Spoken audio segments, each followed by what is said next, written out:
महिमा भएको यो समय दिनुभएको छ र आजको संगति रेकर्ड हुँदैछ।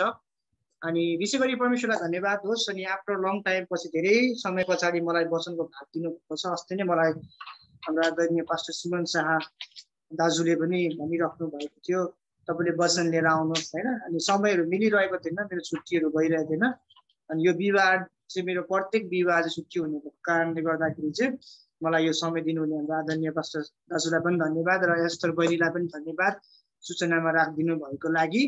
र विशेष गरी सबैलाई धन्यवाद दिन चाहन्छु। तपाईँको प्रार्थनाले गर्दा आज फेरि तपाईँको बिचमा यसरी वचन लिएर आउने मौका प्रभुले दिनुभएको छ। र मैले बोल्दै गरेको टपिक चाहिँ आराधनाको विषयमा हो। र मैले आज समय पनि मिलिरहेको थिएन, एकदमै दौडधुप, कतिपल्ट हामी व्यस्त हुन्छौँ, शरीरमा छौँ होइन, संसारमा छौँ, त्यो भएको कारणले धेरै पटक व्यस्त हुन्छौँ हामी।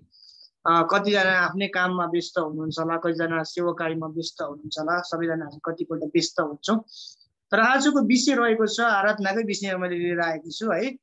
मैले यो भाग लगभग 7-8 भाग हुन्छ होला सायद। फनीले नोट गर्नु भएको छ कि छैन नोट गर्नुहोस्, मलाई पनि सम्झना गराउनुहोस् कहिलेकाहीँ, किनभने धेरै पल्ट हामी शरीरमा भएको कारणले गर्दा व्यस्त हुन्छौँ होइन। अनि आज चाहिँ मैले आराधनाको गहिराई भनेर आजको टपिकलाई लिएको छु मैले। अनि तपाईँहरूले कपी छ भने तपाईँहरूले नोट गर्न सक्नुहुनेछ र पछि गएर तपाईँहरूले पनि पढ्नु भने अझै परमेश्वरले अझै प्रकाश दिन सक्नुहुन्छ। आज चाहिँ हामी आराधनाको गहिराईको विषयमा हेरिरहेको छौँ। जब हामी आराधना भन्ने बित्तिकै हामीले धेरैवटा कन्फेसहरूमा, सेमिनारहरूमा सुनेको छौँ, धेरै प्रचारकहरूबाट, जसरी हामी एडिन देवान देख्छौँ, रोहित थापा देख्छौँ, विभिन्न वक्ताहरूले चाहिँ आराधनाको विषयमा बोल्नु भएको। तर के छ भन्दाखेरि परमेश्वरको वचन चाहिँ यस्तो किसिमको हो, परमेश्वरको वचनले चाहिँ जहिले पनि नयाँ बनाउँछ हामीलाई। परमेश्वरको वचन त्यही हो, तर त्यो वचनले जहिले पनि हामीलाई नयाँ बनाउँछ, पुरानो होइन। वचन चाहिँ हामी धेरै पटक त्यही वचनलाई सुन्छौँ, तर त्यही वचनले हामीलाई कतिपल्ट नयाँ प्रकाश दिन्छ। अनि जुन प्रकाश चाहिँ मलाई प्रभुले दिनुभएको छ, त्यही प्रकाश चाहिँ मैले तपाईँहरूको बिचमा राख्न गइरहेको छु। यो वचन चाहिँ परमेश्वरको वचन हो, तर आज नयाँ भनेर आउन सक्छ। तपाईँहरूले सुन्नु भएर त्यो वचनलाई मनन गर्नु भने तपाईँको जीवनमा काम गर्न सक्छ, हामी सबैको जीवनमा काम गर्न सक्छ। र आजको वचनको विषय रहेको छ आराधनाको गहिराई। र आराधनाको गहिराईमा हामी जाँदै गर्दाखेरि चाहिँ दुईटा कुरा जहिले पनि हामीले ख्याल गर्नुपर्छ। आराधनाको गहिराईमा जाँदै गर्दाखेरि पहिलो कुरो परमेश्वरको नियमलाई जान्नु पर्यो। जब हामी आराधना गर्दै गर्दाखेरि चाहिँ पहिलो कुरो चाहिँ हामीले परमेश्वरको नियमहरूलाई के गर्नु पर्यो, जान्नु पर्यो। जब हामी आराधना गर्छौँ, हामीले गरेको आराधना चाहिँ संसारको मानिसहरूले गरे जस्तो होइन। हाम्रो परमेश्वर भनेको चाहिँ संसारले बनाएको त्यो ईश्वर होइन। तर आज हामीले गर्ने आराधना चाहिँ कस्तो हुनुपर्छ भन्दाखेरि चाहिँ उहाँको नियम अनुसार हुनुपर्छ। हामीले गर्ने आराधनाहरू, हामीले गर्ने प्रार्थनाहरू चाहिँ परमेश्वरले सिकाएको नियम अनुसार हुनुपर्छ। अनि अर्को कुरो चाहिँ कानुन। जब हामी आराधना गर्छौँ, परमेश्वरको नियमहरूलाई हामीले याद गरिकन, थाहा गरिकन हामीले के गर्नुपर्ने हुन्छ, आराधनाको गहिराईमा जानुपर्ने हुन्छ। जब हामीलाई परमेश्वरको नियमहरू थाहा, जसरी हामी कुनै स्कुलमा काम गर्छौँ, कुनै हामी सरकारी अफिसहरूमा काम गर्छौँ, त्यहाँको नियमहरू हामीले जान्नुपर्छ। जब हामीले कुनै कुरा गर्छौँ भने त्यहाँको कुरा जानिकन मात्रै हामीले के गर्न सक्छौँ, काम गर्न सक्छौँ। जस्तो हामी हस्पिटलमा गयौँ भने नर्सहरू, डक्टरहरूलाई उनीहरूले अनुभव, त्यहाँको नियमहरू थाहा नभइकन उनीहरूले चाहिँ त्यो काम गर्न पाउँदैन। सुरुमा चाहिँ उनीहरूले के थाहा पाउनु, डक्टरको नियमहरू, नर्सको नियमहरू जान्नु पर्यो। त्यसरी नै आज तपाईँ र म चाहिँ परमेश्वरको आराधकहरू भएको कारणले गर्दा, परमेश्वरको छोराछोरीहरू भएको कारणले गर्दा तपाईँ र मैले जब आराधना गर्छौँ त्यो समयमा चाहिँ के गर्नुपर्ने हुन्छ, परमेश्वरको वचनको नियमहरू हामीले जान्नुपर्छ। परमेश्वरलाई गर्ने आराधनाहरू चाहिँ हामीले जान्नुपर्छ। अनि दोस्रो कुरो चाहिँ हामीले परमेश्वरको के जान्नु पर्यो, परमेश्वरको चाहिँ हामीले कानुनलाई जान्नु पर्यो। जब हामीले नियमहरूलाई जान्दछौँ, कानुनलाई जान्दछौँ, अनि जब परमेश्वरको कानुन र नियमलाई जानिकन गरिएको आराधना चाहिँ के हो, गहिरो आराधना हो। यो चाहिँ के हो, उहाँको नियम र कानुनमा रहेर गरिएको आराधना भएको कारणले गर्दा यो चाहिँ परमेश्वरलाई के हो, मन पर्दो आराधना हो। हामी धेरै पटक आराधना गर्छौँ, तर बढी परमेश्वरको आराधना परमेश्वरको नियममा रहेर भन्दा पनि मानिसहरूको नियममा रहेर हामी के गर्छौँ, आराधना गर्छौँ। मानिसहरूको नियममा गरेको आराधना चाहिँ परमेश्वरलाई मन पर्दैन। जब हामी पुरानो नियममा गएर हेर्छौँ भने परमेश्वरले आराधनाको विधि चाहिँ मोसालाई दिनुभएको छ। जब परमेश्वरले आराधनाको विधि मोसालाई दिनुभयो, अनि जब त्यो आराधना सुरु भयो, त्यो आराधना चाहिँ यति गहिराईको आराधना थियो, तर त्यो आराधनालाई चाहिँ मानिसहरूले बुझ्न सकेन। मानिसहरूले बुझ्न सकेन अनि परमेश्वर दिएको आराधनालाई चाहिँ, अनि लास्टमा गएर परमेश्वरले के भन्नुभयो, तिमीहरूको आराधना चाहिँ के छ, बाहिरी देखावटी मात्र छ। परमेश्वरको नियममा रहेर र परमेश्वरको कानुनमा रहेर चाहिँ यो कानुन तिमीहरूले पालन गरेको छैन, अथवा परमेश्वरको नियमहरूलाई थाहा गरेर र परमेश्वरको कानुनलाई थाहा गरेर तिमीहरूले आराधना गरेको छैन। तिमीहरूले मानिसहरूलाई देखाउन मात्र गरे। जस्तो उदाहरणलाई उनीहरूले बलिदान चढाउँथ्यो, त्यो बलिदानको सुरुवात कसले गर्नुभयो, परमेश्वरले गर्नुभएको। जब हामीले उत्पत्तिको किताबमा हेऱ्यौँ भने जब आदम र हव्वाले पाप गरिसकेपछि त्यहाँनिर चाहिँ के गरेको छ, निर्दोष भेडा अथवा बच्चा त्यहाँ चाहिँ बलिदान गरिकन परमेश्वरले लासलाई ढाकिदिनु, उनीहरूको पापलाई के गर्नुपर्छ, ढाक्नु भएको छ। अनि फेरि हामी हेर्छौँ भने मोसालाई जब व्यवस्था दिइसके पछाडि परमेश्वरले के गर्नुभएको छ, परमेश्वरले फेरि बलिदानको कुराहरूलाई गर्नुभएको छ। तर उनीहरूले के गर्यो, त्यो बलिदान चाहिँ किन सुरुवात गर्नु भन्दा उनीहरूको पाप चाहिँ ढाक्नको निम्ति थियो। त्यो सधैँको लागि रिमुभ भएको थिएन, किनभने उनीहरूले बलिदान पाप पनि गरिरहेको थियो, बलिदान पनि गरिरहेको थियो, पाप पनि गरिरहेको थियो, बलिदान पनि। परमेश्वरले भन्नुभयो तिमीहरूले देखाउनको लागि मात्रै के गर्दैछौ, मेरो आराधना गर्दैछौ। त्यो बलिदान जस्तो हामी पुरानो नियममा हेर्छौँ भने जुन त्यो पशु बलि दिनु भनेको चाहिँ एउटा बलिदानको कुरा, आराधनाको कुरा। जब हामी नयाँ नियममा आएर हेर्छ हामीले आराधना भन्ने बित्तिकै अहिले गिटार समात्ने, किबोर्ड समात्ने, ड्रम सेट समात्ने हामी देख्छौँ, तर खास पुरानो नियममा हेर्ने भने आराधना भन्ने त्यो बलिदानको कुरा आउँछ।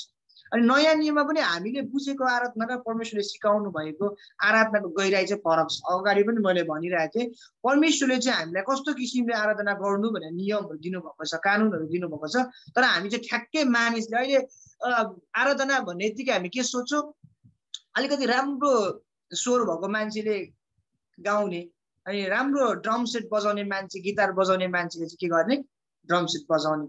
हामीले सिकेको आराधना त्यही हो, हामीले बनाएको स्ट्रक्चर त्यही हो, हाम्रो माइन्डमा सेट भएको कुरा चाहिँ त्यही हो, अहिले हामीले देखेको कुरा त्यही हो। तर जब हामी भजन सङ्ग्रहभित्र हामी हेर्छौँ भने जब दाउदले गरेको आराधनालाई हामी हेर्छौँ भने दाउदले गरेको आराधना जब तपाईँले नजिकबाट हेर्नुहोस्, मोसाले गरेको आराधना नजिकबाट हेर्नुहोस्, र जब तपाईँले पुरानो नियममा हामी हेर्ने मोसा चाहिँ परमेश्वरसँग आम्ने सामने बोल्ने मान्छे रहेछ। यति धेरै परमेश्वरको नियमहरू चाहिँ मोसाले पालन गरेको छ, तर पनि लास्टमा मोसा के गरेको छ, चुकेको छ आराधना। त्यही भएर परमेश्वरले के भन्नुभयो, तैँले चाहिँ यहुदीहरूले गरेको गणगणको कारणले गर्दा तर हारूनले चाहिँ के गरिस्, मानिसको नजर मलाई के गरिस्, गलत ठहराइस्, त्यही कारणले गर्दा तिमीहरू चाहिँ अब कनान देशमा जानु पाउँदैनस् भनेर परमेश्वरले के गर्नुभयो, मोसा र हारूनलाई भन्नुभएको छ। अनि मोसा र हारून चाहिँ के भएछ, आधी बाटोमै उनीहरू चाहिँ परमेश्वरको घरमा गएको छ। भनेपछि धेरै पटक हामी संसारमा छौँ, अहिले यो आराधनाको नियमहरूलाई जानेर पनि कतिपल्ट हामीले के गर्छौँ, भुलि पठाउँछौँ। र आजको मेरो यो आराधनाको गहिराईभित्र दुईटा कुरा मैले लिएको छु। एउटा चाहिँ उहाँको नियम र कानुनलाई जान्नु पर्यो, र अर्को कुरो चाहिँ परमेश्वरको नियम र कानुनलाई जानिकन मात्र भएन, हामीले के गर्नु पर्यो, उहाँको नियमहरू र कानुनलाई के गर्नु पर्यो, सधैँ सम्झना गर्नु पर्यो। हामी शरीरमा भएको कारणले त बिर्सी पठाउँछौँ। जब मोसा मर्यो, मोसा मरेपछि परमेश्वरले चाहिँ फेरि त्यो कानुन र त्यो नियमलाई फेरि याद गराउनु भएको छ, किनभने शरीरमा छौँ हामी, के कथामा हामीलाई कसैले फुर्काइहाल्यो भने हामी के गर्छौँ, परमेश्वरको कानुनलाई बिर्सिकन चाहिँ हामीले अरूको कानुन, अरूको नियमलाई हामी के गर्न थाल्छौँ, अँगाल्न थाल्छौँ। अनि परमेश्वर जब मोसा मरिसके पछाडि चाहिँ परमेश्वरले त्यो कानुन, जुन कानुन परमेश्वरले मोसालाई दिनुभएको थियो, जुन नियम परमेश्वरले मोसालाई दिनुभएको थियो, जुन कुरा चाहिँ मोसाले चाहिँ यहुदीहरूलाई भनेको थियो, तर जब मोसा मात्र होइन, मोसा मात्र नभएर चाहिँ पहिलो पुस्ताको चाहिँ धेरै मान्छे बितेर गयो, कनान देशमा जानु पाएन। किन भन्दा उनीहरूले परमेश्वरको नियम र कानुनलाई सही प्रकारले सम्झना नगरेको कारण, सही प्रकारले पालन नगरेको कारणले गर्दाखेरि चाहिँ परमेश्वरले पहिलो पुस्ताको सबै यहुदीहरूलाई मारिदिनु भयो। पहिलो पुस्ताको सबै यहुदीहरू चाहिँ के भयो, परमेश्वरको नियम र कानुनलाई सही प्रकारले सम्झना नगरिकन आराधना नगरेको कारणले गर्दा परमेश्वरले पहिलो पुस्ताको सबैलाई के गर्नुभयो, सखाप पारिदिनु भयो। तर पहिलो पुस्ताको 2 जना मात्र मान्छे जो थियो जसले चाहिँ परमेश्वरको नियम र कानुनलाई सम्झना गर्थ्यो, त्यो चाहिँ को थियो, यहोशू र कालेब। पहिलो पुस्ताको यहोशू र कालेब मात्र कनान देशमा गयो, सबै सखाप भयो। अहिले पनि हामी संसारमा हेर्छौँ भने हामी मिस गर्छौँ, अहिले हामीले प्रभुलाई पाएको छौँ, ग्रहण गरेको छौँ, कतिले 20 वर्ष अगाडि ग्रहण गरेको होला, कतिले 10 वर्ष अगाडि, कतिले 5 वर्ष अगाडि, मैले लगभग 15 वर्षभन्दा माथि होला। अनि कतिपल्ट हामीले चाहिँ के गर्नुपर्ने हुन्छ, हामीले यो कुरालाई ख्याल गर्नुपर्ने हुन्छ। कति वर्ष, 10 वर्ष 20 वर्ष भन्ने कुरा हुँदैन, तर हामीले चाहिँ के कुरा ख्याल गर्नु पर्यो भन्दाखेरि चाहिँ परमेश्वरको नियम र परमेश्वरको कानुनलाई ख्याल गरेर हामीले के गर्नुपर्ने हुन्छ, आराधना गर्नुपर्ने हुन्छ। आज हामीले परमेश्वरको नियम र कानुनलाई बिर्सी पठाउँदैछौँ। पहिलो पुस्ताको धेरै मान्छेले परमेश्वरको कानुन र व्यवस्थालाई बिर्सी पठाएको कारणले त्यत्रो परमेश्वरले 430 वर्षको दासत्वबाट परमेश्वरले यहुदीहरूलाई निकाल्नु भयो। तर उनीहरूले के गर्यो, परमेश्वरको कानुनलाई बिर्स्यो। परमेश्वरले छुटकारा गर्नुभयो, त्यसरी मिस्रीहरूको दासत्वबाट निकाल्नु भयो, इजिप्सियनको दासत्वबाट निकाल्नु भयो भन्ने कुरालाई बिर्स्यो। उनीहरूले मासुसँग परमेश्वरको महिमालाई साट्यो। उनीहरूले भने हामीले खानु पाएनौँ, हामीले गनगन गर्यो। अहिले पनि हामी कतिपल्ट भन्छ होला, प्रभुमा आएर पनि मैले के पाएर, होइन, प्रभुमा आएर पनि मैले के पाएर। हामी धेरै पटक हामीलाई संसार कुराले के गर्दैछ, व्यस्त बनाउँदैछ। हामीले परमेश्वरको नियम र कानुनलाई बिर्सी पठाउँदैछौँ। संसारको कुराले, थुप्रै कुराले, पैसाको कारणहरूले हुन सक्छ, अरू थुप्रै पोजिसनको कारणले हुन सक्छ, होइन, अरू प्रेस्टिजको कारणले हुन सक्छ, हामीलाई व्यस्त बनायो। आजको दिनमा हामीलाई परमेश्वरको नियम कानुनलाई सम्झना नगरोस्, परमेश्वर ठिक प्रकारले आराधना नगरोस् भनेर कसैलाई टिकटकमा बिजी बनाए, कसैलाई फेसबुकमा बिजी बनाए, कसैलाई अहिले संसारको माया मोहले हामीले के गर्यो, बिजी बनायो। भनेपछि हामीलाई चाहिँ परमेश्वरको सम्झना गर्नको लागि चाहिँ परमेश्वरको वचनले आज पनि आह्वान गरिरहेको छ। आजको यो 21औं शताब्दीमा, 22औं शताब्दीमा चाहिँ आज हामीलाई के गर्छ, थुप्रै कुराले बिजी बनाइरहेको छ। परमेश्वरको सम्झना, परमेश्वरको नियमलाई चाहिँ सम्झना नगरोस् भनिकन, परमेश्वरको कानुनलाई चाहिँ सही प्रकारले उसले पालन नगरोस् भनिकन चाहिँ आज हामीलाई बिजी बनाए धेरै कुराले। प्रभु येशू ख्रीष्टले भन्नुभयो नयाँ नियममा आएर, जसले मलाई प्रेम गर्छ त्यसले मेरो वचनहरूलाई पनि के गर्छ, पालन गर्छ भनेर चाहिँ नयाँ नियममा येशू ख्रीष्टले भन्नुभएको छ। यदि हामी प्रभुलाई प्रेम गर्छौँ, हामीले प्रभुलाई ग्रहण गरेका छौँ भने चाहिँ उहाँको वचनहरूलाई के गर्नु पर्यो, कानुनहरूलाई के गर्नु पर्यो, सम्झना। जब हामीले यशाया 1:5 गएर हेऱ्यो भने परमेश्वरको वचनले रिसाइकन भन्नुभएको छ, तिमीहरूले चाहिँ मेरो नियमहरूलाई र कानुनहरूलाई के गर्दैछौ, उल्लङ्घन गर्दैछौ। आज संसारमा किन सङ्कष्ट आउँदैछ प्रिय मण्डलीहरू? आज हेर्नु त, मानिसहरूले परमेश्वरको कानुन र नियमहरूलाई के गरिरहेका छन्, उल्लङ्घन गरिरहेका छन्। उनीहरूले आफ्नै कानुन बनाउँदैछन्। उनीहरूले केटा बिहे गर्नुहुन्छ भनिकन कानुन बनाउँदैछन्, होइन, उनीहरूले केटी बिहे गर्नुहुन्छ भनिकन कानुन बनाउँदैछन्। अनि उनीहरू चाहिँ आफ्नो जीवनको आफै मालिक भइरहेको छ, होइन। जब हामीले कोरिन्थीको किताबमा गएर हेर्छौँ भने कोरिन्थीको किताबमा चाहिँ यहाँनिर हामी 6:20 गएर हेऱ्यौँ भने चाहिँ के भन्छ, तिमीहरू चाहिँ मोल तिरेर किनिएका हो भनेर, येशूको रगतले चाहिँ तिमीहरू के गर्छौ, मोल तिरेर किनिएको। तर धेरै पटक हामी विश्वासीहरूले पनि के भन्छौँ, मेरो जीवनको चाहिँ म मालिक हो, मैले नियम बनाउनु पर्छ, मैले भनेको बाबुआमाले पनि मैले भनेको मान्नुपर्छ। बाबुआमा को हो र? मेरो जीवनको म मालिक हो, किनभने मैले जिउनु पर्ने हो भनिकन कतिपल्ट हामी भन्छौँ नि परमेश्वर को हो त? नदेखेको परमेश्वर को? हामी देखेको बाबुआमाको आज्ञा पालन गर्दैन, नदेखेको परमेश्वर को हो त? जब हामीले पुरानो नियममा गएर हेर्छौँ भने के भनेछ भने, जसले बाबुआमाको पालन गर्दैन, जसले बाबुआमालाई चाहिँ नराम्रो हेर्छ त्यसलाई ढुकाएर मारोस्, तिनीहरूलाई चाहिँ मार्नुपर्छ, तिनीहरूलाई श्राप दिनुपर्छ भनेर पुरानो नियमले भन्छ। नयाँ नियमले नै हामीले के सिकाउँछ भने परमेश्वरको चाहिँ के गर्नु पर्यो, हामीले सम्झना गर्नु पर्यो। पुरानो नियमले पनि हामीलाई त्यही भन्छ र नयाँ नियमले पनि हामीलाई त्यही भन्छ। त्यही भएर आज चाहिँ म तपाईँलाई भन्न चाहन्छु, जब हामी आराधनाको गहिराईभित्र बस्छौँ भने परमेश्वरको नियम र कानुनलाई हामीले सम्झना गरिकन, थाहा गरिकन हामीले के गर्नु पर्यो, आराधना गर्नु पर्यो। हाम्रो जीवनमा हामीले परमेश्वरको नियम र कानुनलाई सम्झना सधैँ गर्नु पर्यो, एक दिन होइन, 2 दिन होइन। यो समयमा तपाईँहरूलाई बाइबल खोल्न लाउँछु। लगभग मैले 5 मिनट भएछ वचन बोलेको, सरी 14 मिनट भएछ। म अब छिटो सक्ने कोसिस गर्छु। सबैले भिडियो अफ गर्नु भएको छ, कसलाई भनौँ भन्नुभयो, सबैजना सुत्नु भएको छ कि जस्तो लाग्यो। यहाँनिर बिचमा हाम्रो बसन्ती बहिनी हुनुहुन्छ। बसन्ती बहिनीले चाहिँ यहोशू 1:8 पढिदिनुहोस् त, यदि सम्भव छ भने, मिल्छ भने। यहोशू 1:8।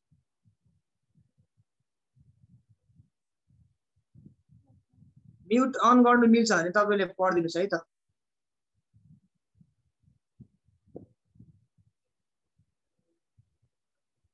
अरूले भेटाउनु भने अरूले पनि पढ्दा हुन्छ। हुन्छ हुन्छ पढिदिनुहोस्। यो ए उसको 1:08 भन्नु भएन है?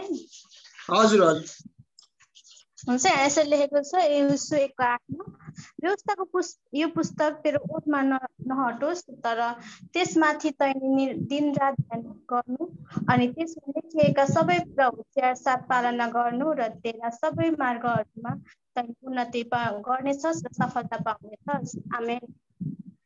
आमेन। वचन पढाइमा परमेश्वरले आशिष दिनुभएको होस् बहिनीलाई। म फेरि पनि यो वचनलाई फेरि पनि म यहाँनिर पाठ गर्नेछु। यहोशू 1:8 व्यवस्थाको यो पुस्तक तेरो ओठबाट नहटोस् तर त्यसमा तैँले दिनरात ध्यान गर्नु अनि त्यसमा लेखेका सबै कुरा होशियारी साथ पालन गर्नु र तेरा सबै मार्गहरूमा तैँले उन्नति गर्नेछस् र सफलता पाउनेछस्। यति राम्रो कुरा लेखेको छ। जब परमेश्वरको वचन अर्थात् नियम र कानुनलाई चाहिँ हामीले के गर्नुपर्ने हुन्छ, ओठमा राख्नुपर्ने हुन्छ। हामीले बोल्ने कुराहरूमा पनि परमेश्वरको, हामीले बोलिने कुराहरूमा पनि परमेश्वरको वचन मिसिएको हुनु पर्यो। हामीले बोल्ने शब्दमा चाहिँ के गर्नुपर्ने हुन्छ, परमेश्वरको वचन चाहिँ निस्किनु पर्ने। तर हामी कतिपल्ट चाहिँ परमेश्वरको वचनले भन्छ नि मिठो पानी र तितो पानी एउटैबाट चाहिँ निस्किँदैन। त्यही भएको कारणले गर्दा हाम्रो ओठहरूमा पनि परमेश्वरको वचन चाहिँ के हुनु पर्यो, राखिनु पर्यो। परमेश्वरको वचन चाहिँ हाम्रो ओठबाट नहट्नु पर्यो। तर धेरै पटक हामी चाहिँ हाम्रो ओठबाट चाहिँ अरू नै कुरा निक्लिन्छ। त्यही भएर पनि परमेश्वरको वचनले भन्छ र त्यसमा तैँले दिनरात ध्यान गर्नु। जब हाम्रो ओठबाट मात्र होइन, हामीले ओठमा राख्ने मात्र होइन, दोस्रो कुरा चाहिँ हामीले पहिलो कुरो चाहिँ हामीले परमेश्वरको वचन ओठमा राख्नु पर्यो। दोस्रो कुरो चाहिँ हामीले दिनरात परमेश्वरको वचनलाई ध्यान गर्नु पर्यो। र तेस्रो कुरा तैँले त्यसमा लेखेका सबै कुरा होशियारी साथ पालन गर्नु। पहिलो कुरो ओठमा राख्नु पर्यो परमेश्वरको व्यवस्था, परमेश्वरको कानुन, परमेश्वरको नियमहरू। र दोस्रो कुरो त्यसमा दिनरात ध्यान गर्नु। त्यो वचनले के भन्नु खोजेको हो होइन, त्यो वचनले के त्यसलाई चाहिँ के हो सम्झना गर्नुपर्ने। हामी चाहिँ परमेश्वरको वचन सधैँ सम्झना गर्नुपर्ने, ध्यान गर्नुपर्ने, सधैँ सम्झना गर्नुपर्ने। र तेस्रो कुरो चाहिँ त्यसमा लेखेका सबै कुरा होशियारी साथ पालन गर्नु। जब हामीले परमेश्वरको वचनलाई ओठमा राख्छौँ, परमेश्वरको व्यवस्थालाई चाहिँ हामीले के गर्छौँ, दिनरात ध्यान गर्छौँ, सधैँ सम्झना गर्छौँ। र जब हामीले ती कुरा गर्छौँ अनि जब ती कुरा गरेपछि हामीले पालन गर्छौँ, जब यो पालन गरिसके पछाडि चाहिँ अनि मात्र हामीले हाम्रा मार्गहरूमा के पाउनेछौँ, सफलता पाउनेछौँ र उन्नति पाउनेछौँ र हामीले यो कुराहरू चाहिँ पाउनेछौँ। जब हामीले यो कुरा गर्दैनौँ भने हाम्रो जीवनमा सफलता पनि आउँदैन, उन्नति पनि आउँदैन, हाम्रो जीवनमा आशिष पनि आउँदैन। त्यो भएर चाहिँ हामीले गर्ने आराधना चाहिँ परमेश्वरको नियमलाई सम्झना गरिकन, परमेश्वरको कानुनलाई सम्झना गरिकन हामीले के गर्नुपर्ने हुन्छ, याद गर्नुपर्ने हुन्छ, गर्नुपर्ने, हामीले आराधना गर्नुपर्ने हुन्छ। तर आज हामीलाई धेरै कुराले बिजी बनाउँदैछ। संसारमा हामी छौँ, हामी संसारमा छौँ भने अघि पनि मैले भने नि, हामीले हिँड्दै गर्दाखेरि, हामीले बोल्दै गर्दाखेरि र हामीले विचार गर्दै गर्दाखेरि चाहिँ हामीले कसरी परमेश्वरको वचनलाई, नियमलाई हामीले के गर्दैछौँ, सम्झना गर्दैछौँ। त्यसमा फरक पर्छ। हामी कहाँ छौँ, भिडमा छौँ, हामी एक्लै छौँ कि हामी माझमा मात्र, मानिसहरूको माझमा, सङ्गतिको बिचमा मात्र हामीले सही आचरण देखाइरहेको छौँ, हामीले बनावटी तरिकाको आराधना गरिरहेका छौँ। परमेश्वरले यहुदीहरूलाई भन्नुभयो तिमीहरू चाहिँ यति ओठले मात्र के गर्छौ, आराधना गर्छौ, तर तिमीको हृदय मबाट धेरै टाढो डिस्टेन्समा छ, धेरै फरक भइसकेको छ, धेरै टाढो, तिमीहरू चाहिँ मबाट धेरै टाढो भइसकेको छ। तिमीहरू मसँग नजिक आउनु पर्ने तर तिमीहरू धेरै टाढो भइसकेको छ, किनभने उनीहरूले आफ्नो नियम बनाउँदैछ। जब उनीहरूले व्यक्तिगत नियम बनाउँछ, अहिले संसारमा पनि हामी हेर्छौँ भने धेरै चर्चहरूमा व्यक्तिगत नियम बनाएको कारण चर्चहरू फुट्दैछ। अहिले हेर्नु त तपाईँको चर्चहरू फुट्दैछ। अनि त्यो मात्र होइन, आराधना लिडरहरू पनि फुट्दैछ। किन भन्दाखेरि उनीहरूले आफ्नो उनीहरूले चाहिँ आफ्नो नियमलाई बनाउँदैछ, उनीहरूले आफ्नै कानुनलाई, उनीहरूले आफ्नो सिद्धान्तलाई बनाउँदैछ। अहिले धेरै सिद्धान्त छ संसारमा, उनीहरूले आफ्नो डक्ट्रिनहरूलाई बनाउँदैछ। त्यो भएर चर्चमा विभाजन भइरहेको छ। अनि प्रभु येशू ख्रीष्टले भन्नु तिमीहरूले चाहिँ नि यो मन्दिर चाहिँ प्रार्थनाको भवन बनाउनु पर्छ, तर तिमीहरू चाहिँ के गर्दैछ, डाकको अड्डा बनाउँदैछ। यो चाहिँ के हो, हृदय हाम्रो। त्यो भन्नु खोजेको चाहिँ के हो, हृदय हो। हाम्रो हृदयमा चाहिँ हामीले के गर्छ, डाकहरूको अड्डा बनाइरहेको छौँ। हाम्रो हृदयमा परमेश्वरको वचनलाई राख्नुपर्ने, हामीले के हेर्छौँ, हामीले के बोल्छौँ, त्योसँग पनि सरकार छ। धेरैपल्ट हामी भन्छ नि हेर्दैमा त केही फरक पर्दैन, बोल्दैमा त केही पनि फरक पर्दैन हामी कतिपल्ट भन्छौँ, तर त्यो बोलेको कुरा चाहिँ फेरि फिर्ता आउँदैन।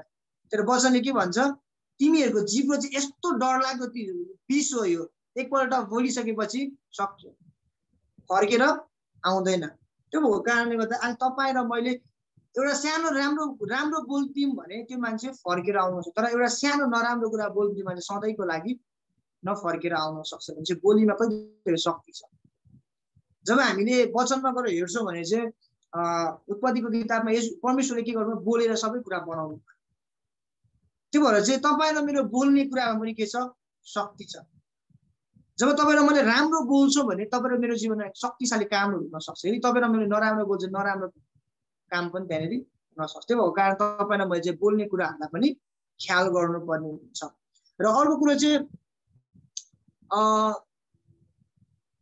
तपाईँ र म चाहिँ जमिनबाट बनिएको धुलोबाट बनिएको व्यक्ति हो परमेश्वरले तपाईँ र मलाई कसरी बनाउनु भएको छ जमिनबाट जुन धुलोको अर्थ हुँदैन आज कतिपल्ट हामी घमण्ड गर्छौँ के को लागि घमण्ड गर्छौँ दाउदले भन्नुहुन्छ मानिस चाहिँ एकमुठी सासमा अडिएको छ मानिस चाहिँ घाँस जस्तो ओइलाइहाल्छ एकछिन फर्किन्छ एकैछिनमा ओइलाइहाल्छ त्यो भएर घमण्ड के को लागि गर्ने फेरि हामी उपदेशको किताबमा गएर हेर्छ सोलोमनले भन्छ मानिस चाहिँ जमिनको धुलो हो परमेश्वरले चाहिँ मानिसलाई जमिनबाट बनाउनु भयो अनि जब यो मानिस चाहिँ एक दिन के हुन्छ यो शरीर चाहिँ जमिनमै यो बडी चाहिँ जमिन नै फर्केर जान्छ कुहिन्छ अथवा जलाए जेसुकै गरे पनि जमिन नै फर्केर जान्छ तर यो आत्मा चाहिँ फेरि कहाँ जानुपर्ने छ परमेश्वरको चरणमा जानुपर्ने त्यो भएको कारणले गर्दा जमिनबाट आएको धुलो जमिनमै फर्कनु अघि र परमेश्वरले दिनुभएको आत्मा चाहिँ फेरि परमेश्वरमै फर्कनु अघि के गर्नुपर्छ परमेश्वरको सम्झना गर्नुपर्छ यस भन्नु खोजेको चाहिँ परमेश्वरको नियमहरूलाई के गर्नुपर्छ मान्नुपर्छ परमेश्वरको नियमहरूलाई मानिकन चाहिँ हामीले के गर्नुपर्छ आराधना गर्नुपर्छ त्यो चाहिँ गहिराईको कुरा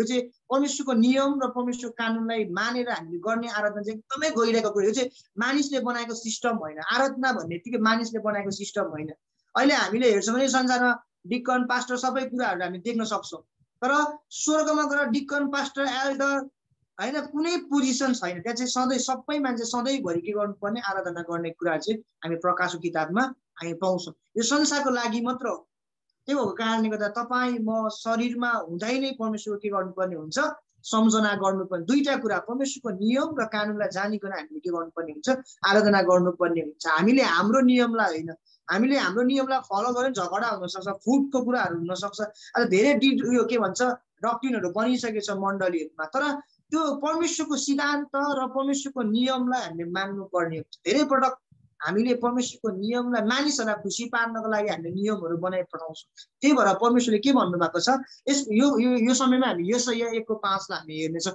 संसारमा किन बिरान आइरहेको छ संसारमा किन श्राप आइरहेको छ भन्दाखेरि चाहिँ हामीले परमेश्वरको नियम र कानुनलाई सम्झना नगरेको कारणले गर्दा पालन नगरेको कारणले गर्दा संसारमा आइरहेको छ यो समय हामी एकजनालाई म पढ्न लाउँछु फनी बहिनीले पढ्नु मिल्छ भने यशाया 1:5 पढिदिनुस् त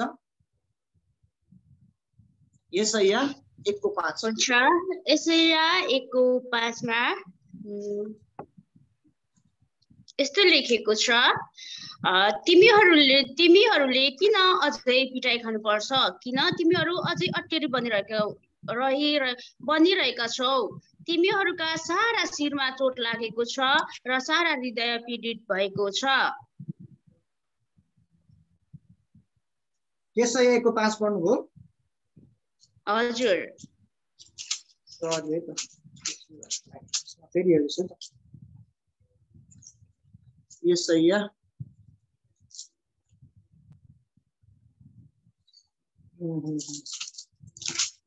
अर्को एउटा पद पढ्नुहोस् त्यसपछि म तपाईँलाई यो पद उयो गर्छु ल मैले अलिकति मिस्टेक लेखेछु यहोशू 1:7 पढिदिनुहोस् त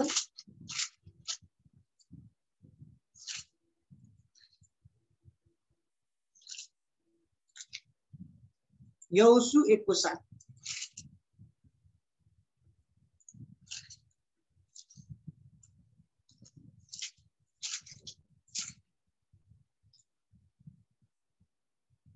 यहोशू 1:7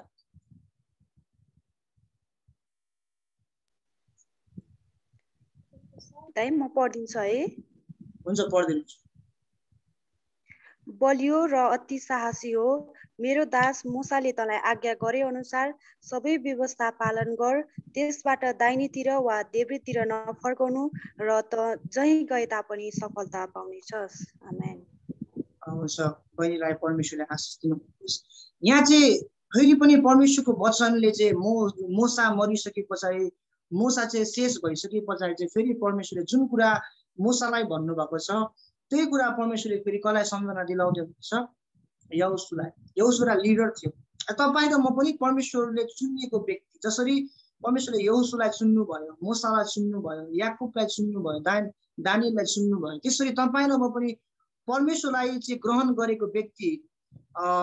सुसमाचार यूहन्ना 1:12 पदमा जतिले उहाँमाथि विश्वास गरे, ग्रहण गरे, उनीहरूलाई परमेश्वरको सन्तान हुने अधिकार दिएको छ। तपाईँ र म चाहिँ परमेश्वरको सन्तान एउटा हुने अधिकार पाएको व्यक्तिहरूको कारणले गर्दा तपाईँ र मैले चाहिँ परमेश्वरको वचनबाट दाहिने अनि देब्रे जानु पर्यो। जुन कुरा परमेश्वरले भन्नुभयो त्यही कुरा चाहिँ हामीले के गर्नु पर्यो? गर्नु पर्यो। जसरी परमेश्वरले हामीलाई सिकाउनु भयो आराधना गर्नको लागि, जसरी परमेश्वरले हामीलाई प्रार्थना गर्न सिकाउनु भयो त्यसरी नै हामीले गरिनुपर्छ। न त अन्यथा हामी दाहिने देब्रे भइकन हामीले आराधना गर्छौँ। मानिसले यता अर्कोतिरको मान्छेले सिकाएको, अर्कोतिरको मान्छेले सिकाएको तरिकाले हामी गर्छौँ। मानिसलाई खुसी पार्न गर्छौँ भने परमेश्वर त्यहाँ चाहिँ के हुने हुन्छ? दुखित हुने हो। त्यही भएर परमेश्वरले जुन व्यवस्था चाहिँ मूसालाई भन्नुभएको थियो, जुन कानुन, जुन नियम परमेश्वरले चाहिँ मूसालाई भन्नुभएको थियो, त्यो कुरा फेरि परमेश्वरले यहोशुलाई भन्दै हुन्छ। किनभने मानिसले बिर्सिन्छ नि त। पहिलो पुस्ताकोले बिर्सिएको थियो, फेरि अर्को दोस्रो पुस्ताकोलाई के गर्नुपर्ने थियो? सिकाउनु पर्ने थियो। आज हामी पनि यो पुस्ताको मानिसहरूले बा परमेश्वरको वचनलाई बिर्सिरहेको छैन, परमेश्वरको नियमहरूलाई सही प्रकारले बिर्सिरहेको छैन। फेरि परमेश्वरले आज हामीलाई यो वचन किन दिँदै हुनुहुन्छ भन्दाखेरि तपाईँ र मैले पनि सायद परमेश्वरको नियम र कानुनलाई बिर्सिएको हुन सक्छ। त्यही भएर फेरि परमेश्वरले हामीलाई दिँदै हुनुहुन्छ कि मेरो व्यवस्थाबाट तिमी दाहिने अथवा देब्रे लाग्नु हुँदैन। अहिले मानिसहरूले तिमीलाई थुप्रै नियमहरू बनाएको छ, थुप्रै कानुनहरू बनाएको छ, थुप्रै डक्ट्रिनहरू ल्याएको छ, तर त्यो डक्ट्रिन र त्यो कानुनपट्टि तिमीहरू कहिले पनि नलाग्नु। तर अब तिमीहरू मेरो व्यवस्थालाई के गर्नु? फेरि पनि सम्झना गर्नु। जसरी परमेश्वरले यहोशुलाई भन्नुभएको छ त्यसरी नै तपाईँ र मैले चाहिँ परमेश्वरको वचनलाई याद गर्नुपर्छ। यो चाहिँ आराधनाको गहिरो भाग हो। माफ गर्नु होला, समय धेरै गइसक्यो, अब 27 आधी घन्टा भइसकेछ मैले बोलेको। धेरै वचनहरूलाई मैले कट गरेँ। अब म उयो भन्दिनँ पनि। अब तपाईँलाई एउटा पद लेख्नु भन्छु, त्यसपछि छोडिदिन्छु है त। तपाईँहरूले लेख्नु सक्नुहुन्छ। यो सम्झना गर्ने कुरा, परमेश्वरको वचनलाई सम्झना गर्ने कुरामा म पदहरू भन्दै त्यसरी छोडिदिन्छु, किन समय सकिसकेको छ, 27 मिनट भइसकेको छ। तपाईँले उपदेशक 12 अध्यायको 1 तपाईँले लेख्नु सक्नुहुन्छ।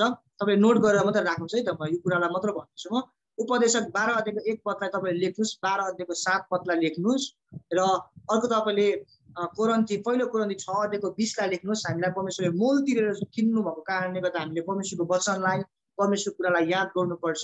र अन्त्यमा म भन्न चाहन्छु भजन सङ्ग्रह 119 को 10 पदलाई, आफ्नो हृदयले प्रभुलाई के गर्नुपर्छ? खोज्नुपर्छ। जो चाहिँ हाम्रो हृदयले जब प्रभुलाई खोज्छौँ भने चाहिँ हामीले परमेश्वरको कानुन र नियमलाई के गर्न सक्छौँ? सम्झना सधैँ गर्न सक्छौँ। यो चाहिँ तपाईँले भजन सङ्ग्रह 119 को 10 पदमा जसरी भजन सङ्ग्रहको लेखकले भन्छ, म चाहिँ मेरो हृदयले परमेश्वरलाई के गर्छु? खोज्छु, र परमेश्वर मलाई तपाईँको व्यवस्थाबाट चाहिँ दायाँ बायाँ गर्नको लागि नदिनुहोस् भनेर चाहिँ त्यहाँनिर भजन सङ्ग्रह लेखकले लेखेको छ। र अन्त्यमा भन्न चाहन्छु परमेश्वरको नियमहरूमा र कानुनमा गरिएका सबै कुराहरू आशिषित हुनेछ। तपाईँ र मैले जब परमेश्वरको नियम र कानुनलाई याद गरिकन, थाहा गरिकन जब हामी गर्छौँ, सबै कुरामा हामी के हुन सक्छौँ? आशिषित हुन सक्छौँ। जसरी परमेश्वरले यहुदीहरूलाई भन्नुभएको छ, तिमीहरू मेरो व्यवस्थाबाट दायाँ बायाँ लाग्दैनौ, मेरो व्यवस्थालाई मान्छौ भने तिमीलाई रोग पनि आउँदैन, र तिमीहरूलाई समस्या आयो भने पनि म तिमीहरूको साथमा छु, म तिमीहरूलाई चाहिँ दुध बग्ने देशमा पुर्याउने छु भनेर परमेश्वरले भन्नुभएको छ। आज फेरि पनि हाम्रो यात्राले स्वर्गसम्म भएको कारणले गर्दा हाम्रो अब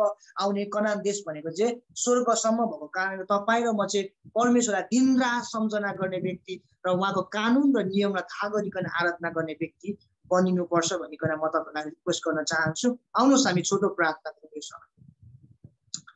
धन्यवाद छ महान अनि जीवित जिउँदो परमेश्वर, यो समय र यो मौकाको निम्ति हामी तपाईँलाई धन्यवाद दिन्छौँ।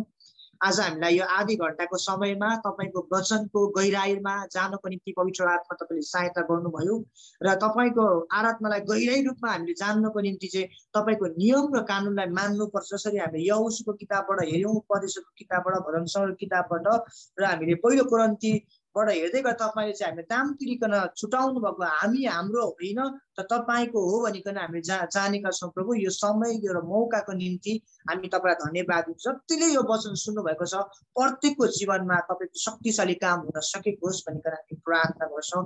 जसरी हामीले अन्त्यमा हेर्दै गर्दाखेरि यशाया हामी 24:5 गएर हेऱ्यो भने त्यहाँनिर भनेको छ कि तिमीहरूले चाहिँ मेरो आज्ञालाई व्यवस्थालाई उल्लङ्घन गरेको कारणले यो संसारमा श्राप आएको छ भनेर वचनले भनेको छ। प्रभु साँच्चै संसारमा विभिन्न रोगहरू समस्याहरू आएको छ, तर तपाईँको आज सम्झना तपाईँको वचन र नियमलाई तपाईँले हामीलाई सम्झना गराउनु भएको छ। यहोशू 1:8 अनुसार सबैले तपाईँको वचन याद गर्न सकुन्, थाहा गर्न सकुन्, यहोशू र कालेब चाहिँ यो पुस्ताहरू बनिन सकेको होस् भनिकन हामी प्रार्थना गर्छौँ। धन्यवाद यो समय र यो मौकाको निम्ति सबै कुरा येशू प्रभु तपाईँको नाममा आमेन। हुन्छ। सबैलाई जय मसीह। बाँकी